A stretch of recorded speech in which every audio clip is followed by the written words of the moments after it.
យើងចាំតិចទៅខ្ញុំបើក DNS server ខ្ញុំសិន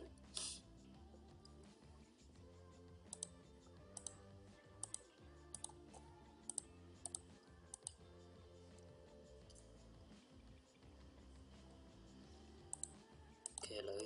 ដើរហើយ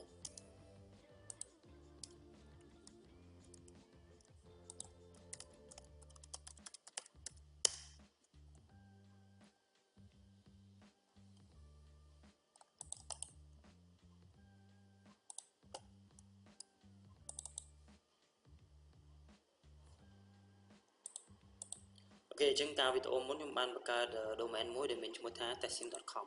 អូខេអញ្ចឹងណាអូខេអញ្ចឹងសម្រាប់វីដេអូនេះគឺខ្ញុំមិនឲ្យច្រឡំជាមួយវីដេអូមុនទេអូខេខ្ញុំនឹងធ្វើការបង្កើត domain ថ្មីមួយទៀតណាអូខេហើយ website ខ្ញុំនឹងបង្កើត point ទៅកាន់ domain នឹងដែរអូខេអញ្ចឹងវីដេអូថ្ងៃនេះគឺយើង focus ទៅលើការ configure IIS អញ្ចឹងខ្ញុំអត់សូវ info រឿង domain នេះច្រើនទេអូខេឥឡូវយើង back ទៅកាន់ web server របស់យើងវិញខ្ញុំ right click ខ្ញុំយក add website អូខេឥឡូវខ្ញុំថាខ្ញុំដាក់ website ឈ្មោះ website ខ្ញុំថ្មីមួយចុះឥឡូវខ្ញុំដាក់ថា mylab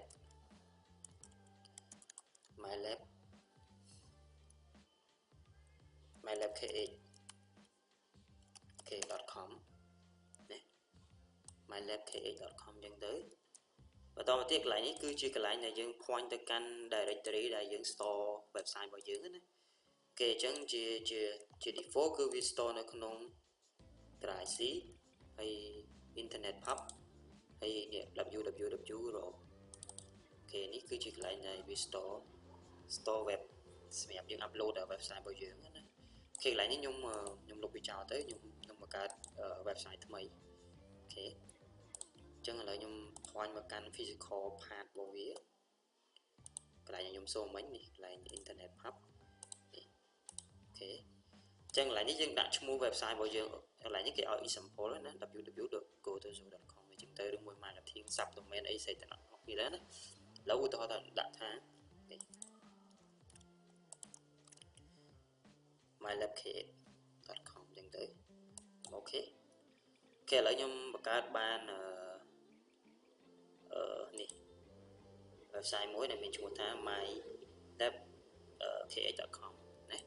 អូខេនេះជាកន្លែងដែលយើង browse directory របស់យើងឥឡូវខ្ញុំធ្វើការបង្កើត index មួយហើយយើង upload វាចូលក្នុង directory ហ្នឹងហើយអូខេឥឡូវខ្ញុំចូលមកបង្កើត index មួយសិនឥឡូវខ្ញុំយក index នេះមកទៅខ្ញុំ edit អូខេចុះបាច់ទេអូខេហ្នឹងក៏បានអូខេ copy ថ្មីអានេះខ្ញុំដាក់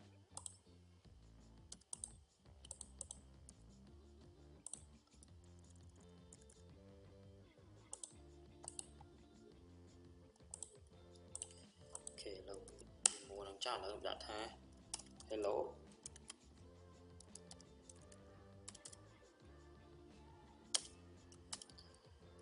my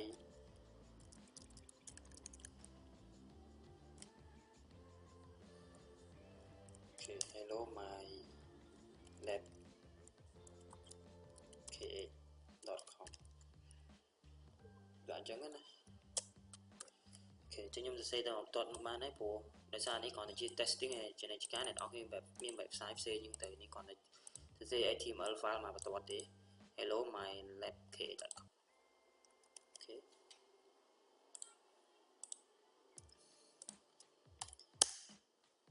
អូខេបន្តមកទៀតខ្ញុំ copy វាដាក់ចូលក្នុង directory ណា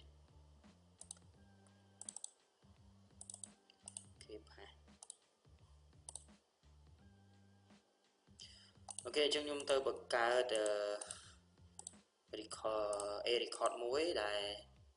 មានឈ្មោះថា mylab.kh ហ្នឹងណាអូខេ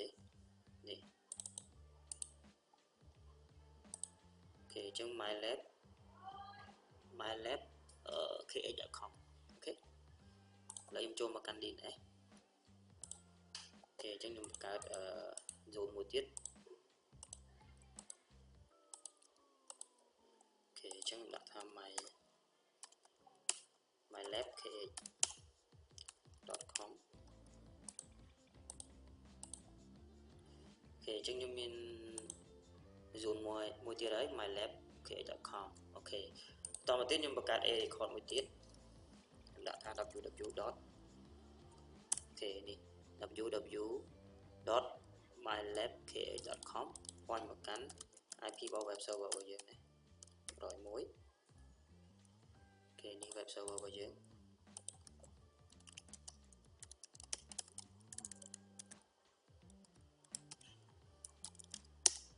ok rồi mối này ok là em chung một căn DNS với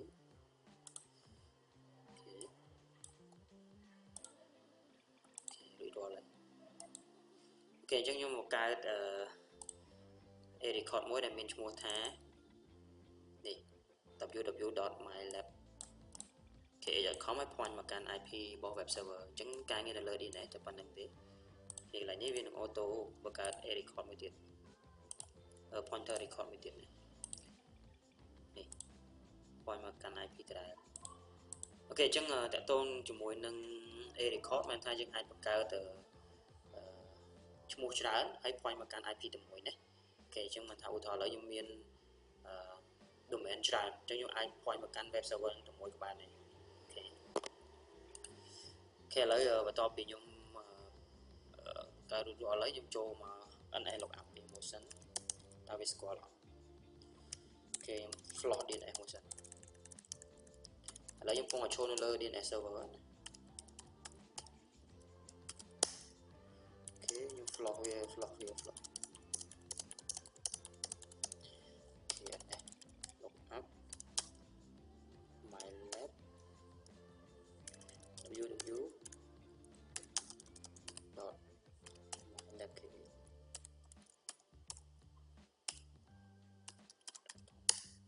ok អញ្ចឹងវា resolve ហើយឃើញទេពេលដែលខ្ញុំបាន lookup ទៅវា resolve ចេញ IP របស់ web server របស់យើងអូខេអញ្ចឹងខ្ញុំចូលមកកាន់ web server ខ្ញុំ resolve ដែរសិនអូខេ float DNS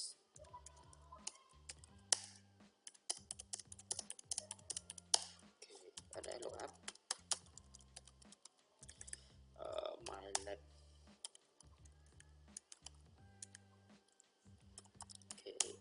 .com ok អញ្ចឹងវា resolve ហើយណាអូខេបន្តមកទៀតខ្ញុំការងារនៅលើ web server របស់យើងគឺយើងធ្វើរួចរាល់ហើយខ្ញុំបង្កើត website មួយហើយខ្ញុំ upload website ហ្នឹងចូលមកកាន់ directory root directory ដែលមានឈ្មោះថា index.html អូខេតែប៉ុណ្្នឹងទេហើយកន្លែងនេះខ្ញុំបាន point មកកាន់ physical វារួចរាល់ហើយអូខេកន្លែងនេះគឺខ្ញុំបានដាក់ឈ្មោះវាហើយដាក់ port 80អូខេអញ្ចឹងកន្លែងនេះអ្នកនរគ្នាអាចបើសិនជាមានតាក់ទងជាមួយនឹង SL certificate យើងអាចដាក់ port 443ទៅបានណាអូខេយើងអាច add ចេះមកតទៅទៀត website យើងឲ្យដាក់ port 443នេះអូខេតទៅទៀតយើងរក certificate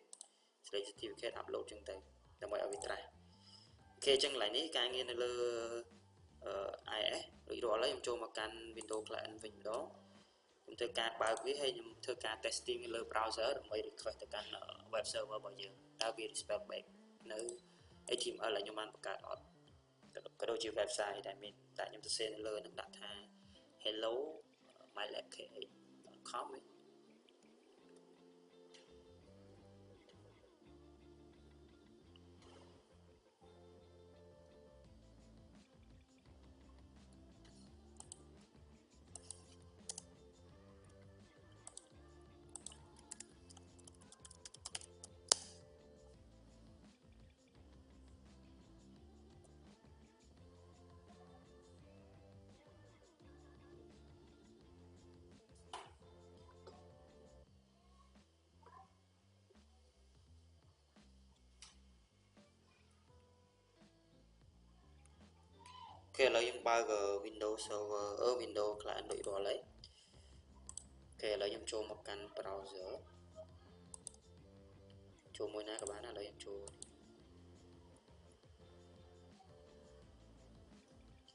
អូខេឥឡូវខ្ញុំចូល lookup សិន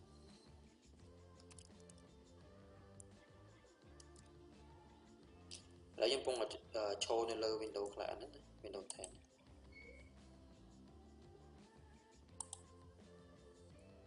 slow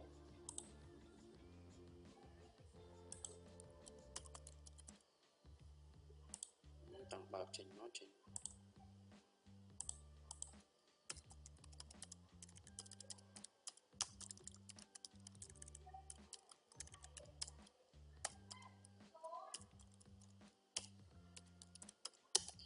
cái chân video số này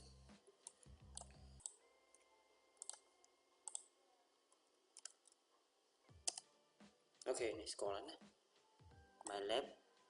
ok my lab hello my lab kh.com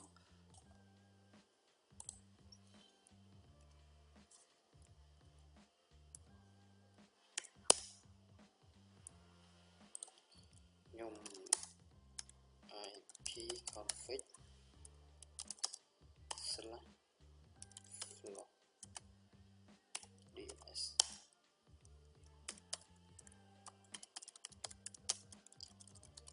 anh ấy còn trap ở suit nó lưu web server làm bắt lại anh ấy bị đảo hay oh shit nhiều tao mất lại W vào mục shit này nhé xong trẻ ngón tay bay đã tao phải click đã W vào mục ok chân việc đá là nhé như vậy W này khi để ra môn nó như click đã W để như vậy này như click đã này trẻ ngon mấy cỡ đá đá này là những sản W vào mục tiền mà bây giờ để sao giờ theory để chứ này ok bao nhiêu theory để bạn còn cái quay anh ấy khoanh vào căn W đôi mỗi cỡ chơi vào căn ở cinem môi máu còn cái quay anh ấy cái khoanh tới căn W ok chân tại tôn cho mỗi nâng video ngày ní tại tôn cho mỗi nâng ca làm lãng service IIS cái đôi chiều cả configure website để mày